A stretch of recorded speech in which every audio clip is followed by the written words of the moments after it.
سامعین و ناظرین، انفیکشن کنٹرول سوسائٹی آپ کی صحت کو بہتر بنانے کے لیے اور آپ کی آگاہی کے لیے مختلف مضامین آپ کی خدمت میں پیش کر رہی ہے۔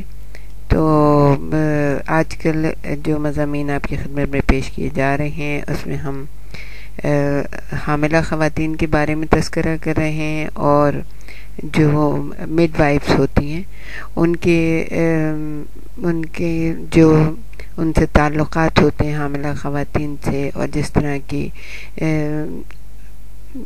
ان کی دیکھ بھال ہوتی ہے اور جانچ پڑتال ہوتی ہے اس کے بارے میں تذکرہ کر رہے ہیں۔ تو جیسے کہ ہم سوجن کے بارے میں، پیٹ کے معائنے کے بارے میں ہم نے آپ کو بتایا، تو سوجن کے بارے میں بتانا چاہ رہے تھے کہ حمل کے ابتدائی جائزے میں یہ سوجن دکھائی نہ دے گی، البتہ اگلے مرحلوں میں یہ نمایاں ہو جانی چاہیے۔ کسی حد تک سوجن ہونا نارمل ہے اور حمل کے مثبت نتائج کی علامت ہے۔ مڈ وائف کو یہ بات یقینی بنانی چاہیے کہ حاملہ کی سوجن جسمانی نوعیت کی ہے اور غیر معمولی نہیں ہے۔ اس کی ایک وجہ حمل سے پیدا ہونے والا ہائی بلڈ پریشر بھی ہو سکتا ہے۔ صبح سو کر اٹھنے کے بعد جسمانی سوجن نمایاں ہوتی ہے اور دن کے دوران مزید بڑھ جاتی ہے۔ اکثر اوقات اس سوجن کی وجہ دن بھر کا کام کاج یا گرم موسم بھی ہو سکتا ہے۔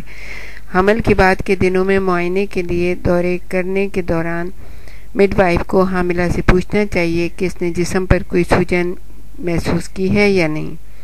حاملہ محسوس کر سکتی ہے کہ انگلیاں سوجنے کی وجہ سے اس کی انگوٹھی تنگ ہو گئی ہے یا اس کے ٹخنے پھول گئے ہیں۔ مڈ وائف دبنے والی سوجن کا ٹیسٹ کرنے کے لیے حاملہ کی پنڈلی پر اپنی انگلی کے سرے سے 10 سیکنڈ تک دباؤ ڈالے۔ اگر انگلی ہٹانے کے بعد بھی وہ جگہ دبی رہے تو اس کا مطلب یہ ہے کہ دبنے والی سوجن موجود ہے۔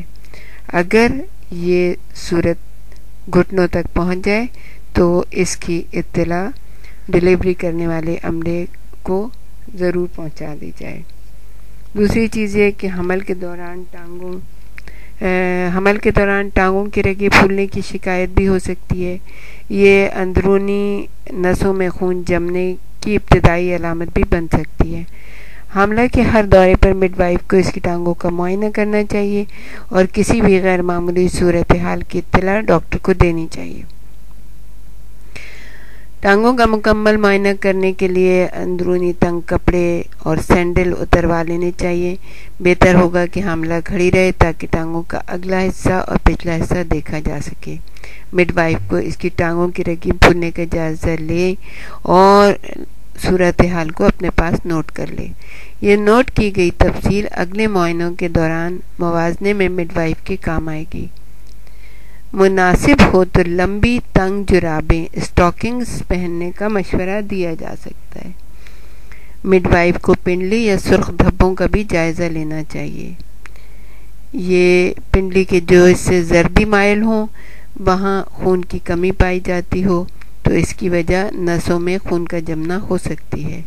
مڈ وائف کو اپنی ہتھیلیوں کو پیالے کی شکل دے کر پنڈلی کے گوشت والے حصے پر اچھی طرح پھیر کر دیکھے اور ان کی قدرتی گرمی کا مشاہدہ کرے اور ان کی ساخت میں کسی بے قاعدگی کا پتہ چلائے۔ حاملہ سے کہا جائے کہ وہ معائنے کے دوران یا حمل کے کسی بھی مرحلے میں ٹانگوں میں کوئی نرمی محسوس کرے تو مڈ وائف کو ضرور بتائے۔